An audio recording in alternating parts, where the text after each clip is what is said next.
Rəşad Abidoğlu yazır ki, gəl məni bu gecə tapşır Allaha. Eşqini qəlbimə əmanət elə. Bu gecə birlikdə çıxaq sabaha. Gəl mənə mənimlə xəyanət elə. Gəl sənin dizinə qoyun başımı. Gözümün 100 illik yuxusun alım.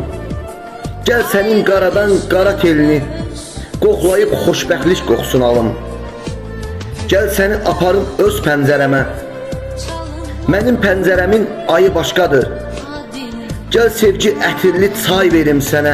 Şairin sevgisi çayı başqadır. Gəl sənə sarılım sarmaşıq kimi. Susaq bu dünyanı səssizə alaq. Gəl səni aparım çox uzaqlara.